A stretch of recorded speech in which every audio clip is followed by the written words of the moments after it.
Let us know in the chat where you're from, and yeah, and we're gonna get started in a few minutes. So for those of you watching the recording, you could probably skip to like minute 5 or something, because in the beginning we're just gonna make sure that everyone join us. We're streaming right now on Facebook, YouTube, Twitter, Zoom, Periscope, or whatever other softwares are out there. I see a lot of people are starting to join us on Zoom. So if you're joining us, guys, yeah, see a lot of people joining us. So if you're joining us now, guys, let me know where you're joining us from, and perhaps how and when did you hear about us? I'm curious to know, what are you doing for a living? Are you a business owner, or what you're up to? So I'll know exactly how to make sure that we're talking to you specifically today, guys. And cool, we got a guy in Israel, Yaron, good stuff. Good morning from Sydney. Sandy, what else we got here, guys? Let me know. We will let everyone join us. See Toronto, Sean from Toronto, good stuff. Caroline in Oxford, UK. I love it, just seeing people from all over the world looking to learn about acquisitions. Tell me also like what you're up to in general in life. What are you doing? Are you a business owner, or you have a job and looking to buy your first business? Mervin from the USA, nice, beautiful. We have people from different countries, different continents. Ryan from Arizona, good to have you, Ryan. And by the way, I'm looking right now at Zoom. So moving forward, guys, we're going to try to do as many of those calls as possible. I'm going to go through some content and then answer questions. So moving forward, join us on Zoom if you want me to look at your questions and your notes. Otherwise, if you're joining us on Facebook or YouTube, I just can't see what you're up to. Sam, morning from Wellingborough, UK. Good stuff. I own a climate positive sneaker brand. That's cool. What's the link? Promote it on the chat, man. That's actually super unique. That's awesome. Hava, good stuff, from New York. PhD who wants to move towards business world. Good stuff. Sean from Illinois. Raj from Calgary. Greeting from Maryland, USA. Legend. I'm not that cool. Emmanuel, all good. Business owner from the UK, David, good stuff. Myron, Arizona, nice. All right, there you go. You got a free promotion, Sam. Good stuff. I'll check it out. I'm just super fascinated about that world, to be honest, about just any business that's doing anything positive in the crazy world we're living right now. So congrats on the, I'm sure it's challenging, especially with those kind of businesses. Mike from Las Vegas, nice, business owner of advertising publisher, good stuff. Looking to buy some businesses. Burton from Los Angeles, security guard, nice, good stuff. Sean, been a residential appraisal for 22 years, nice. Martin from Dallas. Caroline would like to start buying business. I'm a beginner. No worries. So today, I don't care if you're a beginner or if you own businesses or even if you sold businesses. I can tell you that I'll share with you a bit. Like at this point, we're doing deals and working with people who never had a business in their lifetime, and we're working with people who literally run 7, 6, 7, 8, even 9-figure businesses. People who sold businesses and then wanted to buy one instead of starting one from scratch. So I don't care where you're at. And just so you know, also for those who are joining us, like with acquisitions.com, I don't know if you maybe just heard about us in the last days or weeks. We were involved at this point in more than 120 acquisitions. And just, that's us like existing as a company for like 2 years or so. One second, I'm just checking making sure my iPad slides are ready for you. So I'm super excited to share with you what's working right now in the world of doing deals, in the world of doing acquisitions, and how can you implement and execute on those lessons as well, hopefully in the near future. Caroline, I would like to start buying business. I'm a beginner. Nice. Dave, telecommunication. No worries, Sam. Ambrosi from Uganda, want to get into purchasing businesses internationally. That's awesome. I'll see if I'll have time today, but if you want, I can share with you a case study. We actually have a full interview with him, with Leo. He's a guy who's originally from Nigeria, living in Ukraine, who bought a multi-million-dollar healthcare business in the US. How crazy that is. Like, that's a guy who cold business owner, and they didn't want to talk to him at first because they told him, hey, are you like the Nigerian prince scam or something like that? So it's kind of like, I don't care what's your background, there's no excuse, literally. After I remember listening to that story, and I'm like, dude, there's literally no excuse anymore. I just had a call with one of our guys, Reza, which we're potentially looking to partner with him on future deals. He's a guy from Iran who moved to Canada and just bought 2 businesses doing 16 only $1 million a year in a construction space. Your own freelancer salesman, nice. Sean from sunny London, good stuff. Looking to buy real estate, servicing businesses. Sukat Vora from Panama City, Florida, good stuff. Super tip, looking to buy real estate. Okay, and I'm sorry, by the way, for anyone I might butcher their name. Please forgive me. I'm sure it happens to me a lot as well. So I'm sure you'll be fine with that too. Like we'll survive. Okay, Jared, insurance agency, restaurants, nice. Anish from London, good stuff. Buyer agent for land and one expanding business, Sandy. Sean, currently stuck in employee slave in own business. It's a really interesting, actually. There's I don't know if you know it or not, but most businesses are actually not really business owners. They have a job inside their business. They are self-employed. Like if they would leave the business for more than a week or sometimes a bit more, they'll come back. There won't be a business, right? So when you're in that situation, you're not really a business owner in my book. You're a self-employed, someone who's running a business, who have a job inside a business. But our goal with acquisitions.com is to show you how to buy businesses that are already profitable enough, that already bring enough revenues, so you have team members that will run the business with you or without you in their day-to-day. Hopefully that makes sense. So it's kind of like if you're familiar with Robert Kiyosaki cash flow quadrant. So you basically have employees first. After you're an employee, then you become self-employed. Then many times, if you are lucky or work hard enough or find the right way, you become a business owner. And then you can become a passive investor. What we're doing with acquisitions, we basically skip some of those quadrants because we skip into the business owner quadrant right away. We buy businesses. The difference between businesses and self-employed, in my book, is that businesses have systems, have employees, have processes that will work with the owner in there or not. And that's the goal, to buy businesses that already have that. Usually those businesses doing at least 1 million a year in revenues. And at that point, they can hire enough team members to sustain a business with or without them. Okay, cool. So let's go just a few more notes here from a few more people and then get started with the training. Leon from Houston. If Miriam can buy 3 businesses in a year and take care of 4 young children, then you can do this too. So true. Yeah, Miriam is one of our superstars who bought 3 businesses in less than a year. And I'm talking each of those businesses doing at least $1 million a year in sales. Each of them have team members. It's beautiful. And we have, if you'll stay with me until the end, I'll show you how to get access to that interview and many, many others. We have like full long, I'm talking like 30, 40 minutes interviews with Miriam and many others like her. So I'll just take a zip of whatever and we'll get started with the training. So, and by the way, in the meantime, if you have some thoughts on what you want me to share and go through today, let me know. Wait with the questions until the end. In the end, I promise I'll answer your questions if you'll just stick with me, right? So whatever questions you have about business, life, whatever you want to talk to me about, I'll stay here in the end and make sure that we answer those.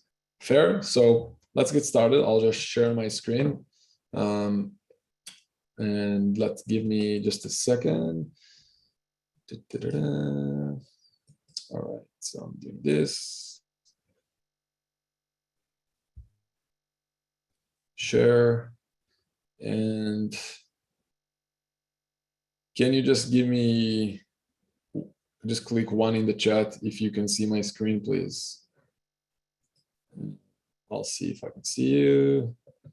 All right, 1, thank you, yes, thank you. All right, cool, so let's get started, guys. So business acquisition. So I assume from what you're saying, some people here own businesses. From what I've seen, some people have full-time jobs and potentially want to get into business. Either way, I don't care where you are, we'll show you what it looks like to grow, not only in the organic way, but also in a way that will basically means that you can go out there and buy businesses and grow one business at a time instead of just one client at a time. Because most businesses, like 99% of books, seminars, gurus out there will tell you, hey, the only way to grow a business is to go out there and find more clients, right? It's to go out there and do more marketing or improve with your sales, right? That's kind of like the everyday 90% of the world will tell you to do. My goal is to show you, hey, this is not the only way. So anyway, let's get started. So first of all, let me know in the chat if you can relate to this, right? First of all, maybe you're in the 9-to-5 hamster wheel, in a job or in a business that you own potentially. Let me know in the chat if that's you. Maybe you own a business and you just feel like you're growing slow, right? Maybe you're growing slow. Maybe you're at the point where you're just growing, I don't know, 5-10% a year if you're lucky, 20% a year if you're lucky, right?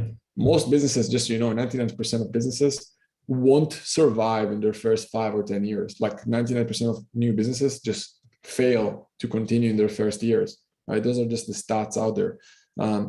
So if you're growing and you're still surviving, I mean, that's unique, but maybe you're declining, right? Some of you maybe have a lot of capital, you're just not sure where to deploy it, right? So that's something we could go through today as well. Because a lot of people that we work with are people who sold businesses already. And now they understand how difficult it is to start from scratch, to build a startup. And they just prefer to buy something existing instead, something with proven revenues, proven track record, team members that are already in there. And the overall of this is maybe it just comes down to your overall energy. Maybe you're just not excited waking up. You know, you're just not excited about the future. I think that sucks. Like, life is short. If you're not waking up engaged and ready to like destroy the world and do something, you got to look and see what you can change. And if things the same, just the ramifications sucks, right? So ask yourself, like, with where you're at right now in your life, what would you do if things would stay the same for the next 1 week, month, year, decade? What would that look like for you? And are you willing to settle for it? So what do we all want, right? In the end of the day, it comes down to those things in my mind. More income. Everyone thinks they want more money, right? That's the first thing. Let's make more money. But why? Usually the answer is we just want a better lifestyle, right? More time, more opportunities to do the things that we actually want. And in the end of the day, everyone that I talk to, and I talk to thousands of people at this point and their goals, they all eventually come down to the idea that, hey, I want to have enough money so I can do whatever I want, so I could give back. And I think when we keep those 3 things in mind, we can really be aligned on who we are and what we want to do in life, right? So income, lifestyle, impact. When we have those 3 things in life, I mean, then we're in what we call a flow state, right? Then it's like, okay, let's just create an impact and engage with the world in such a way that we can just make the most out of who we are and what we can do and be and have, right? So here's the thing, right? Vision, strategy, deal making versus day-to-day work. That's my goal for each and every one of you. To get there, to get to the better impact, lifestyle, income, lifestyle, impact, this is the path. Like, you got to start thinking like a deal maker. You got to start thinking from a strategy perspective. You got to start thinking like a visionary versus someone who's only thinking day-to-day. Right? Because day to day, unless you're taking a step out for a second and thinking, okay, what's the strategy here? What am I really trying to build? Then you're just going to stay stuck for that day to day, repeatable work all the time, right? So it's almost like you got to change who you are as a person right now to really be able to do acquisitions the right way. It's almost as weird as it sounds. You got to let go, almost kill the identity of who you are right now, and to start to think like the person you want to be. If you want to be a multi-millionaire, whatever, some people tell me they want to be billionaires, all good, right? But guess what? Billionaires, the biggest difference is that they think differently. It's like an overweight person thinks differently than an athlete. That's the biggest difference. I mean, that's the beginning. When they think differently, that affects their actions. Their actions are going to be much different, and then the results are going to be much different. But it all starts with who they are, how they think. Right? So ask yourself, what can you do to put yourself in the best position to start to think like the person you want to be, like a person. And guess what? The visionaries, the owners, those who are out there doing deals, doing multi-million-dollar deals, they're out there making big decisions all the time. right? So that's start with that. Can you make decisions? What's the vehicle? Obviously, when you hear, I mean, acquisitions, you look at all those guys, guess what they're all doing? They're all doing deals, acquisitions, all of them. Even Elon Musk, who just became the richest person in the world yesterday, maybe it changed since, I'm not sure. They're kind of like fighting him and Jeff Bezos. But most people don't know, but he didn't start Tesla from scratch. He went into an existing established business, right? So, and also some people from TV shows and movies, they're actually doing deals as well. A lot of them are using OPM. I'll share with you a quick anecdote, actually. Like a lot of people ask us, hey, how can you buy businesses using other people's money? Well, let me share with you an example. So Mark Zuckerberg, which I'm sure all of you know, owns Facebook. Most people don't know, but he's not the operator of the day-to-day. There's a woman by the name of Sheryl Sandberg. So when he recruited her to Facebook, he told her, hey, if you want to work here as a CEO, you'll need to buy some shares of Facebook. And he pretty much sold her shares. So she paid to own a percentage of Facebook.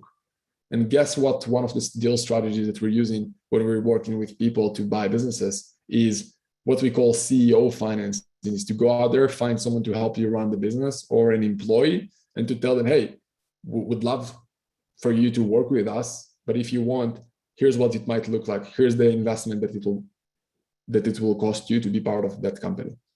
And that's just one strategy out of dozens that we have to use other people's money to buy existing business that is already profitable and making money. And I don't want to overwhelm you, but I just want to give you a quick kind of like a quick tip before we're getting started. It's just to show you that the strategies that we're using are used sometimes only by the richest people in the world and by the biggest companies in the world. And what we're doing with acquisitions.com is we're almost bringing all those strategies to the small business world, to people who just not there yet against the big corporates, and can implement some of the same strategies with small businesses, with businesses that are doing 500,000, 1 million, 5 million, 20 and 30 million. And that's my goal for you for today, to understand and learn some of those strategies so you can implement them, even if you're not Mark Zuckerberg yet. So let me know if that's exciting for you as well. Let me know in the chat. And if you're not sure if acquisition is the right path, well, guess what? The biggest ones, that's what they're doing. I mean, Facebook, I'm sure you're all familiar with WhatsApp, some of you are familiar with Oculus, Instagram. Guess what? Facebook owns those companies, and they didn't start WhatsApp from scratch. They didn't start Instagram from scratch. They went into companies that already exist and they just bought them, right? And some companies they weren't able to buy, like Snapchat, so then they just try to copy them, right? But it's so much more difficult to recreate things from scratch. And that's why a lot of big companies just buy companies like Google's. For example, Google bought Waze, YouTube, Fitbit, Locker, DoubleClick. A lot of people don't know, but DoubleClick, Google AdWords is actually DoubleClick. AdSense is a company, Google AdSense is a company that Google bought. The biggest revenue generating activities for Google are from company, YouTube, of course, are from companies that they bought, not from companies that they created from scratch, not from any operation that was created from scratch, right? So why business acquisitions? Those are some of the reasons why acquisitions versus startups or versus growing organically. You get immediate access to revenues that most people don't reach in their lifetime in a business. So most businesses never reach 1 million a year in revenues, period. Most startups fail. Here you get access to immediately to customers, profits, database, systems and processes, employees. There's just less risk, more financing options. Go out there to a bank and try to raise capital for a startup versus try to raise capital for an existing business that exists already for 5 or 10 years. You'll get a completely different answers from the bank, right? Brand recognition that took years to build for a business. Amazing returns if you just want to be an investor and put money. You get returns with most small business acquisitions that you'll never get in the public sector, period, or in real estate or in any other asset class, unless you invested in Bitcoin, I don't know, in 2010, right? So if you hire a CEO, if you buy the right business, you can also have a management team to run the business for you, right? Which means get great lifestyle for you. And if you're buying the right business, you can bank 7-figure per deal after taxes. That's what's possible. I'll share with you some of the stuff that I went through, some of the stuff that people in our community went through to see how you can make at least 7-figure. I'm talking like at least 1 million per deal after taxes in your bank account. So who am I? If you don't know me, that's just a bit about me in a second. I don't want to go through that too much, but guys, I've been there, I've done that. In the last 2 years, we also helped hundreds of other entrepreneurs to do deals. I can read through that, but I'll let you a second to read through that if you want. I've seen a lot of that. Let's just say that I've seen a lot of good stuff, bad stuff, a lot of good deals, a lot of mistakes. And my goal is to just make sure you're not going to make those mistakes. I'm sharing with you what I wish that I had 15 years ago. I'm sharing with you what I would do probably if I was in your shoes. And that's what I've done to build my wealth. And my goal for you is to show you why acquisitions is the best vehicle and why I think that there's so much opportunity that I'll share with you in a bit that it's just going to be almost sad if you're not going to make the most out of it. Like in the next decade, you're going to have more opportunity to do acquisitions than we had in our lifetime. In my journey, I mean, in the end of the day, yeah, a bit more about me, guys. I wasn't like that. I started I'm originally from Israel, if you don't know that, very small country. I served in the military, earning, I don't know, $150 a month there, raised with a single mom. I started with nothing, literally nothing, right? I worked as a bartender to just pay my bills after the military until I became an entrepreneur, and then almost stumbled upon a first deal that led me into this awesome world of doing deals, acquisitions, negotiations, exits, joint ventures. And that's the world I want to open you up to and show you, hey, you can start from that place. You don't have to start businesses from scratch.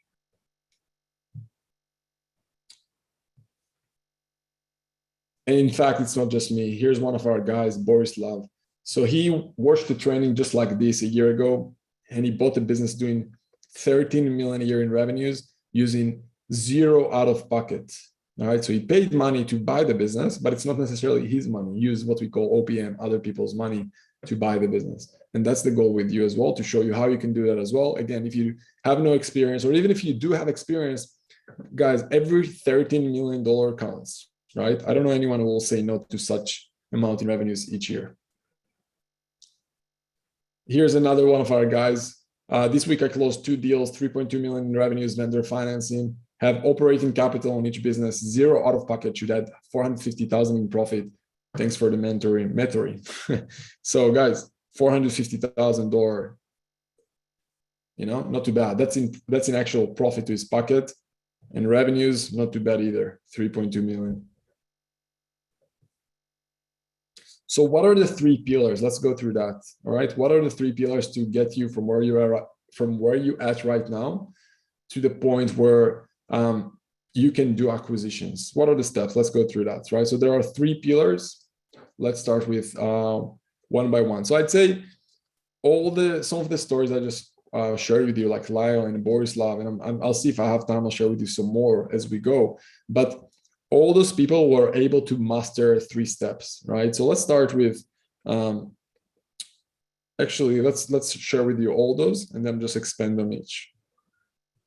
Or let's start with each one of them. So first one for me is under the category of deal flow, right? So let's start with, and let me know in the chat, when I'm saying deal flow, what that means to you. When I'm telling you that our best ones, the best ones who've done the best deals, they were able to master deal flow. What that means to you, let me know in the chat. When I'm saying deal flow, what do you think you need to master? What do you think you need to become the best at when I'm telling you deal flow? Let me know in the chat, what do you think deal flow means, right? Okay, finding deals. Well, that's the beginning, right? So here's what I'm thinking when I'm saying deal flow, right? So finding deals, yeah, that's part of that, but we can expand much more on that. That's what I want to show you, right? So when we're saying deal flow, in my mind, it starts with picking the right sector for you, right? So what is the right sector for you? How can you pick the best sector for you? Before you even go out there and find deals, how do you know what deals to find? What are the best leads to find, right? I also see here doing more deals in a short amount of time, enough target companies to make the numbers work, 100 targets versus 2, right? So, but first of all, how do you even know what sector to pick, right? How do you know that that sector is going to be the best for you? How do you know that the trends are going up in this sector? How do you know that when you're looking at a business, then the margins or the numbers in that business are good compared to other businesses in that sector, right? How are you going to make sure that the sector that you're going to pick is going to be fitting your goals and your vision and who you want to become and your skills and your experience and your background and contacts. So sector, start with that, right? Then another thing is positioning, right? For me, it's part of deal flow, right? So how do you position yourself so people will take you seriously? So when you talk to business owners, they actually, answer the phone. They actually listen to what you have to say, right? You can also include here things like scripts, right? What do you even say? How do you even position yourself? Who are you, right? Where do you find those deals? And then you're saying, some of you said, find deals, find leads. Well, what are the strategies? Are you using off-market strategies? Are you using brokers? Right? Off-market on its own can dive in. We have like dozens of those different ways to find more of those off-market deals. Right? So how do you find those deals? How do you make sure that people take you seriously and look at you as a credible buyer? Even if you never bought a business before. Right? So when I'm saying deal flow, when I'm telling you the best people in the world of acquisitions mastered everything deal flow, it starts with those things, right? It starts with those things. It's not just go out there and find deals. Finding deals, having someone to talk to, I mean, that's just one part. You want to talk to someone, go out there go to the streets and talk to the first business that you meet. Just go in there. That's another way to talk, right? So what's the way to automate things, right? So everything automations. How are you making sure that you're making the most out of your time? That's important. So that's everything deal flow. Any questions about that? I'm curious before I move to the next one. If there are big questions or something really meaningful, I might answer so it will be valuable for everyone while I take a sip of water here.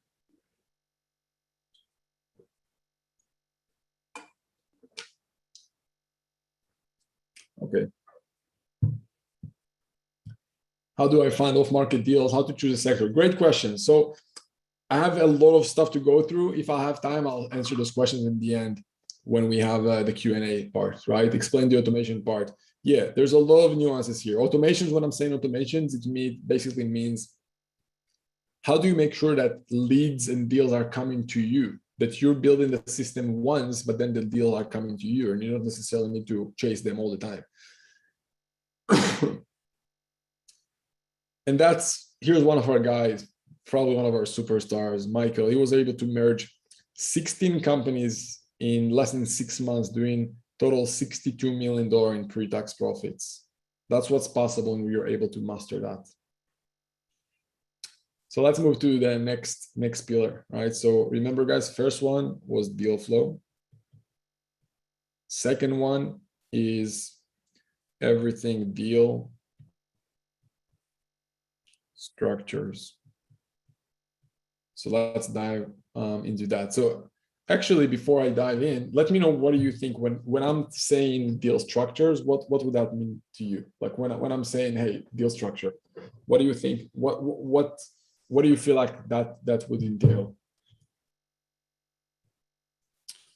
And I'll tell you, creative financing. Yep, exactly. So in the end of the day, our goal, don't get me wrong, you can put all of your money into deals, but you don't have to, because in the end of the day, you just need to ask yourself, okay, what is your cost of capital? How much money it costs you to put your money versus money from investors and institutions, right? And what's worth more? Guess what? When the government is printing money and giving you money for free, then sometimes it's as valuable, if not more valuable, to just take money out of the government if they're giving it to you for free with no downside, right? So those are some of the things. So it comes down to things like how can you use no risk structures, right? So that's the first thing.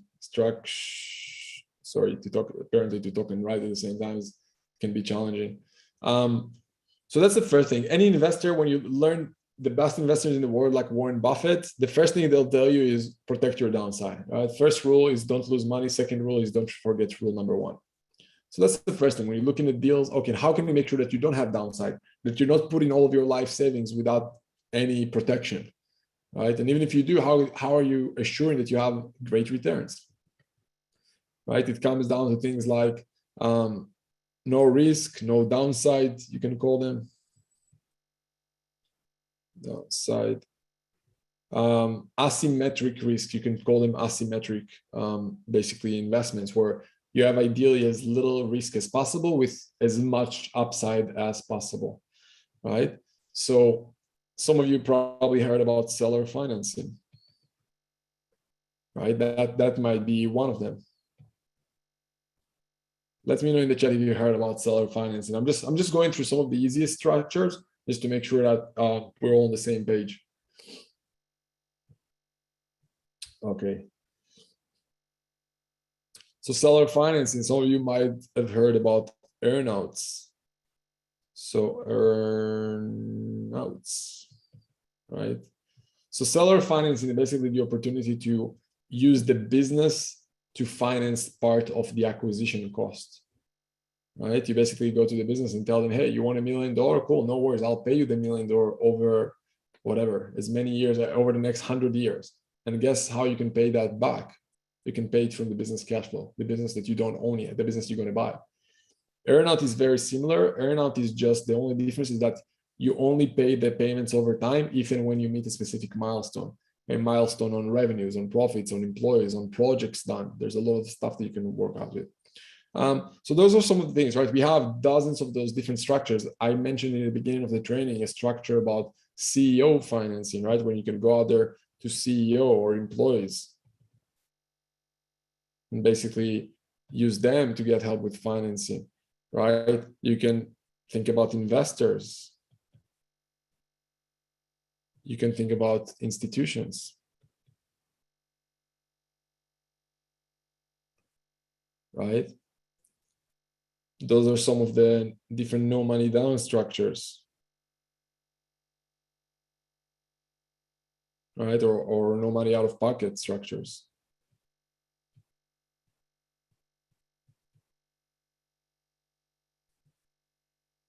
Right? Maybe you have a Rolodex that you can use of different investors or financial institutions or different investors in the sector or competitors or whatnot. So that's kind of like everything with deal structures, right? That's kind of what it's involved. That's where offers. There's a lot of stuff. I don't want to overwhelm you too much, but that's how you make offers, right? It's also part of this for me. How you analyze deal, right? So deal analysis, right? For me, it's all under the category of deal structures. And here's one of our guys who was able to combine 5 companies together and take a percentage of that. That's what we call a merger strategy, which I didn't write down. But again, there's a lot of dozens of other stuff involved, a lot of nuances that is basically a lot of nuances that allows you to create different deals and to do different deals. And that's what's possible, guys. Look, I mean, make 2.4 million just by basically merging different companies. And that's profit for him, right? This is not the total value of the business.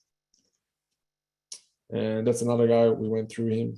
That's what's possible when you understand the right structure, right? So any questions on that? Let me know so far in the chat. What are your thoughts? Do you enjoy it? You want me to continue? You want me to stop? Where are you at? Tell me, guys. Focus and tell me what do you want. If it's valuable, if you want me to continue, or if you have questions and whatnot, I want to keep it as engaging as possible. Keep going, deal analysis. Looks out of my league. Not at all. So first of all, I would actually answer that. All of those guys didn't have experience. Like Borislav that I showed you. So this guy, Michael, never had a business in this sector. Borislav, that I won't slide to the beginning. Borislav started as a trucking driver. He never had experience. We had a guy like Leo that I'm not sure if he's here, but you can go to acquisitions.com and I'll share with you in the end of the call how to get access to his interview. He started as a musician. He played music for a living and he bought a multi-million-dollar healthcare business, right? Think about that. So I don't care where you're at. I don't care what's your background here. And I understand, I agree. Most of those things, if it's the first time you hear that, you might be overwhelmed. You're like, whoa, what is this? This is too much. right? And that's okay, but don't be overwhelmed. The biggest thing you need to understand is that first step is deal flow. Just go out there, there's a lot of nuances, but the first step is deal flow. Make sure you know how to find the right deals. Easy, right? Find the right deals that you want. Second step is, so after deal flow, learn how to structure deals. What is deal structures? Okay, so after you found the best deal, what are you doing then? How do you make sure that this is a good deal or not? This is pretty much it. When I'm saying deal structure, it's kind of like, okay, after you find the deal, how do you make sure that it's a good deal? As simple as that. And now let's move to the third step, which I think is also very important. So deal team. Who's on your team? When I'm saying deal team, what that means to you? Right? What would that mean to you when I'm saying deal team? So in my world, it means basically having the right people. The right people, right?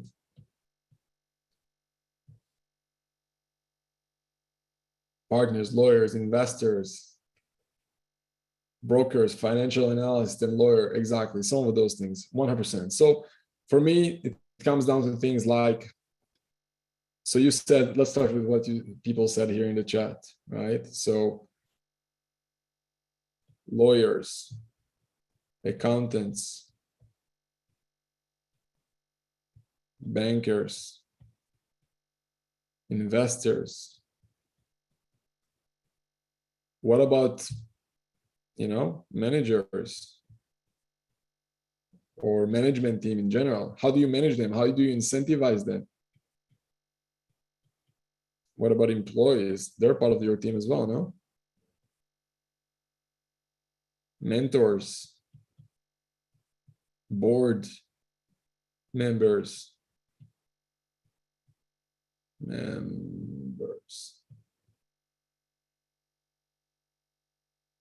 All right, those are some of the things we're talking about when we're saying deal team. So it's how to make sure that you have all the people you need around you to assure you that you're doing the right thing, you're closing the right deal. That's everything deal team. It's all learning all the nuances, understanding all the small details in a deal. That's what it is. Any questions about that before I move to the next one? Yeah, I see some promotions in the chat. Jess, no bueno, Jess. What is it? You promoting anything interesting at least? Does acquisition help funding? Do you partner with us to do deals? Yeah, I do with on the right deal. Tell me. What else we got here? I'm just scrolling through the chat a bit.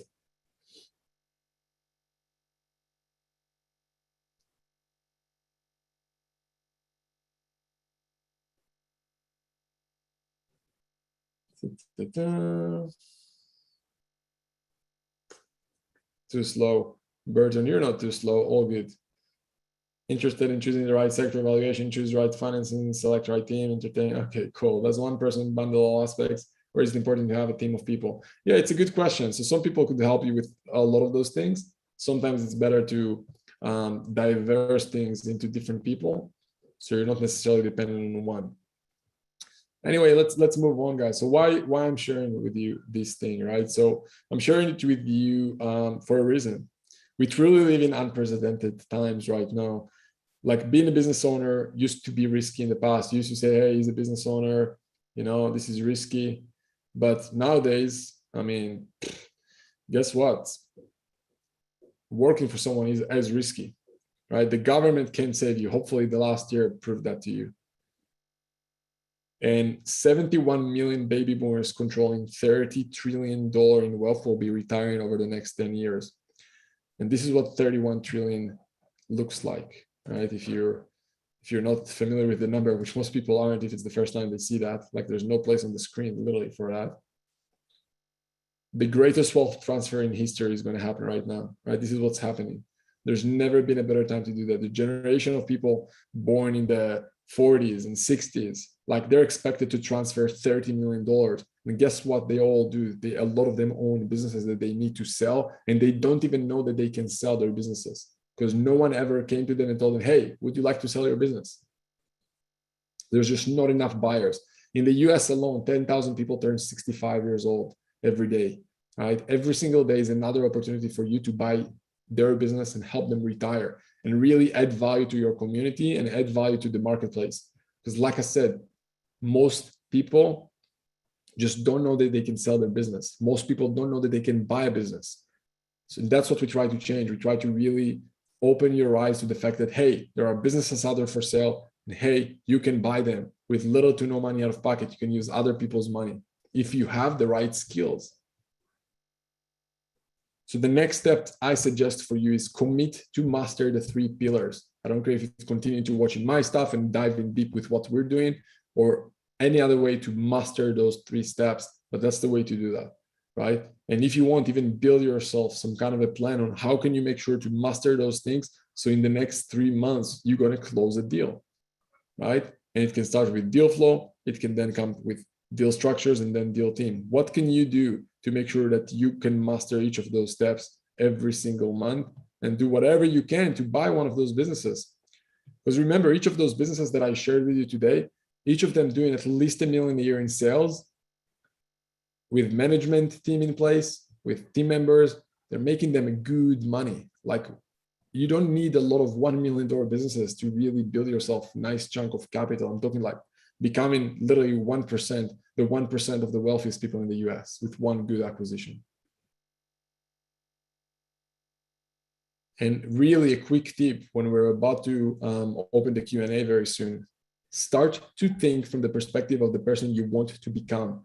Overcome the fear of what if I'll fail. A lot of people are just afraid. I'm not saying that you're fearful. I'm just saying that a lot of people who come to this world of acquisitions, they're afraid because it's something new. But what you really need to be afraid of is what will happen if you do nothing and stay where you're at right now.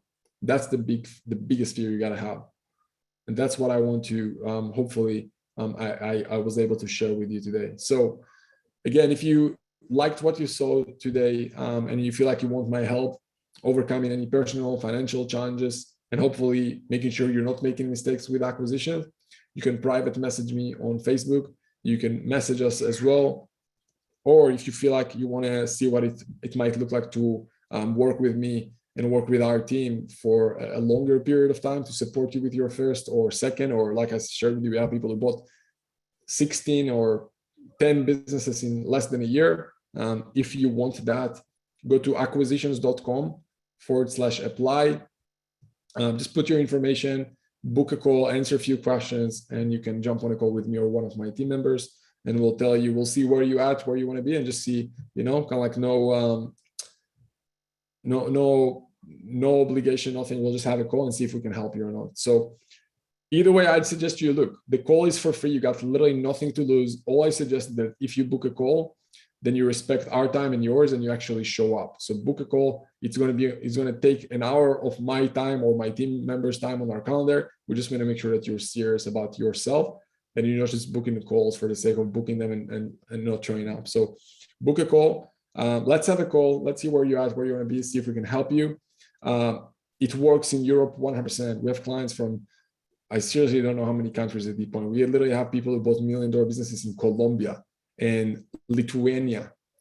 So any country that you're coming from and have banks and have a normal financial economy, it will work. And I don't care where you're at, the biggest and wealthiest people in the world, that's what they do. Just research their biographies and see what they're doing. They're doing deals, they're doing acquisitions, period. So yeah, with that being said, I'm going to end up. I'm going to stay for a few more minutes for Q&As. I'll try to answer a few questions and see how we can help you. So let me just stop sharing my screen. And again, we'll just put this link in the chat or just keep it here in the meantime. Just go to this link. Let's talk, guys. And I'll just go out there to the chat right now and see what questions you guys have. Let me just take a sip of water. All right, so let me just scroll up because I see a lot of I'm going to scroll up to the first question. All right, let's start here. So how do you protect from the downside of a recession, money printing, etc.? Understand that this is not a simple answer. Yeah, well, to protect your downside, there's a lot of things you can do.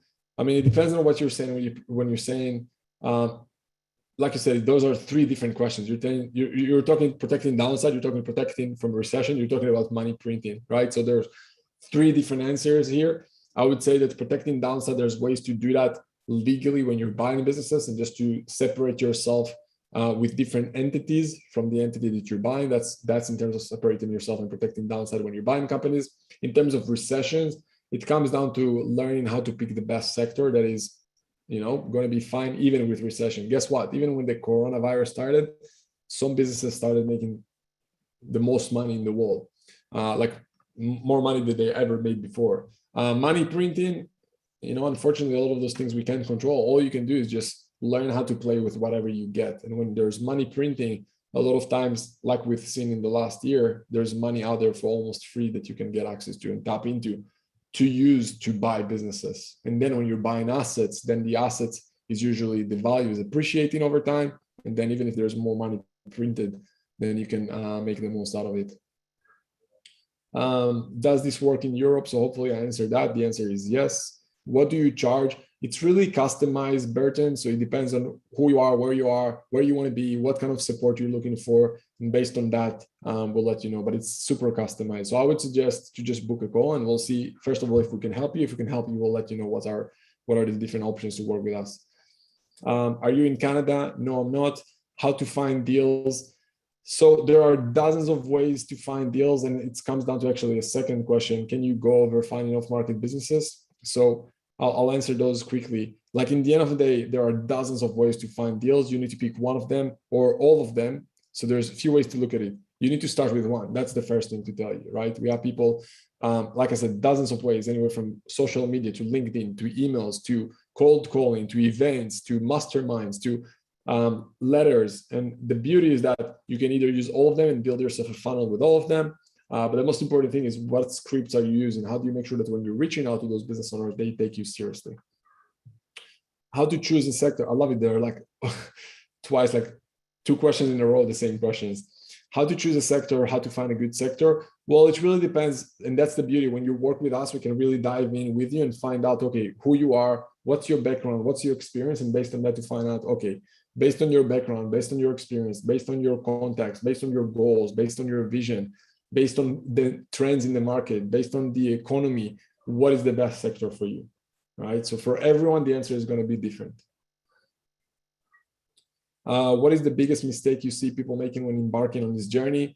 Not listening or not getting the right advice, to be honest. Like I've seen, we're getting dozens of emails on a regular basis. I've got dozens of emails just to my personal email inbox, and we've got dozens of others to our support box of people who came to us after they bought the wrong business, spent their life savings to buy a business that they found out is a distressed business that isn't making them any money, that they found out they need to deploy more capital of their life savings, sometimes their family life savings and their closest friends' life savings, to find out that they're, sorry for the words, but they bought shitty business that just isn't going to survive. And they just lost everything because they didn't have all the fundamentals right.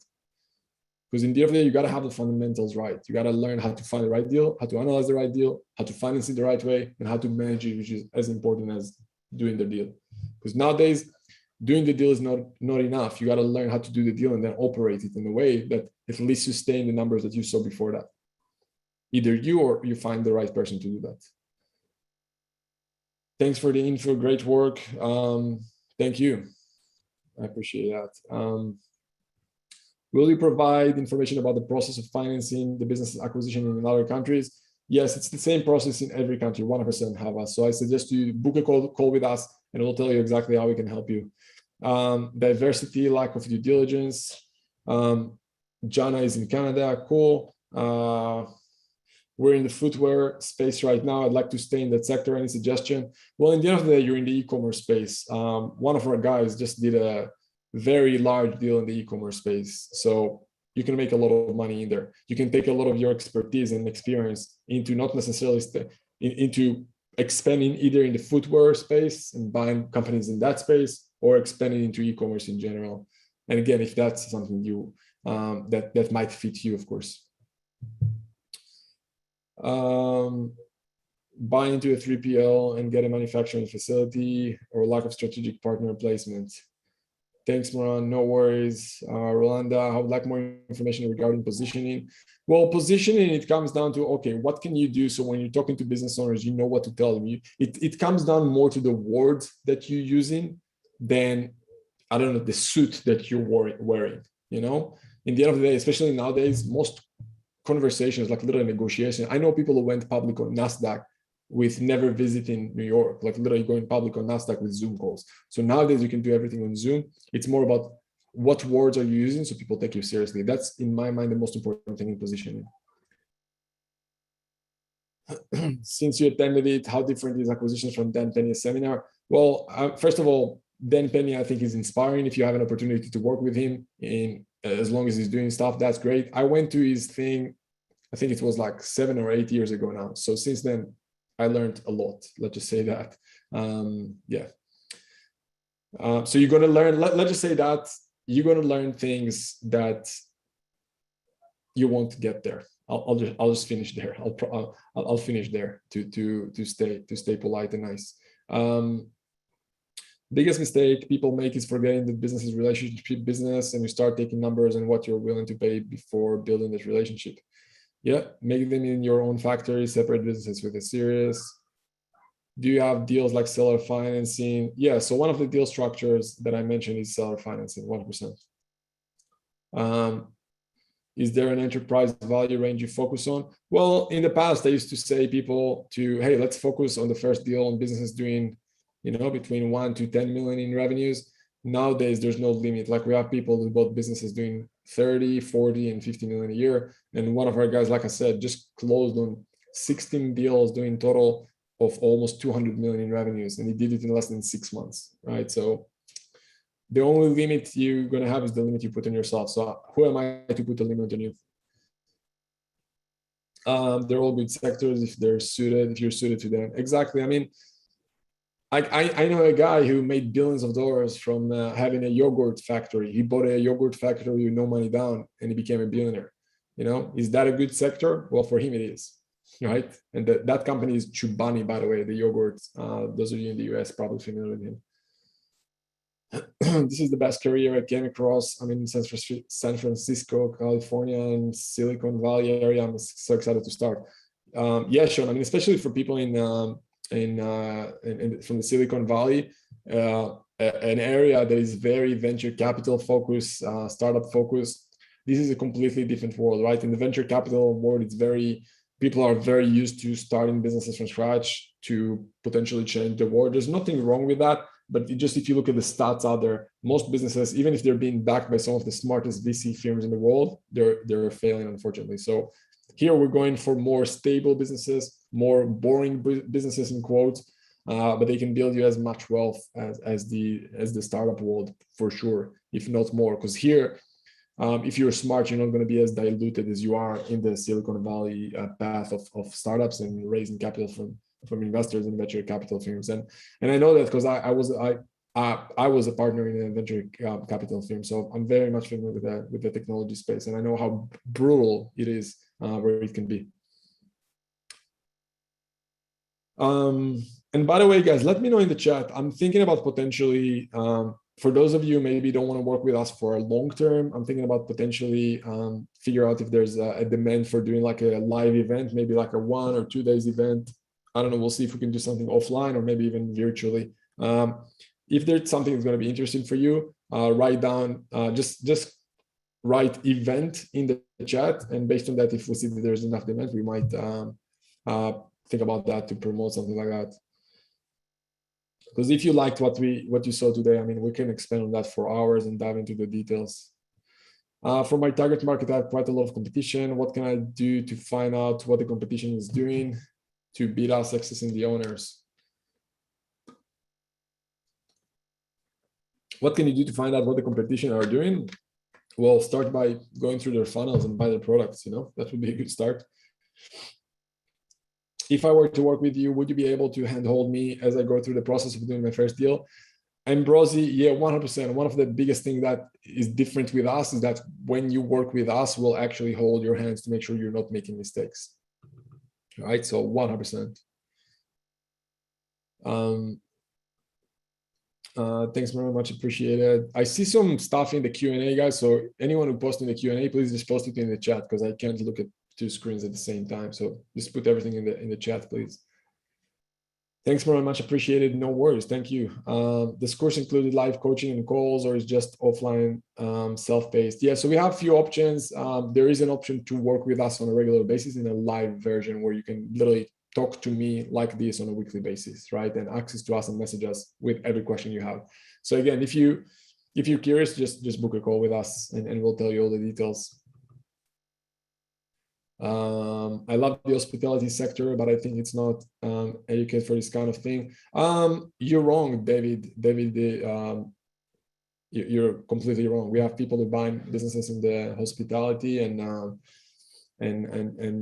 yeah, we actually had a guy who just bought a hotel in Israel, actually, and he was a waiter in that hotel. So, I mean, I don't know if you consider that hospitality or you consider restaurants, but we have people who bought all of the above. So it's not an excuse. The only when you're saying it's not adequate, I mean, at the end of the day, just a story in your head. It's all possible. Can you talk about due diligence on the financials? Yeah, I mean, that in itself is, we can probably spend like 5 days just on due diligence and what you need to look at.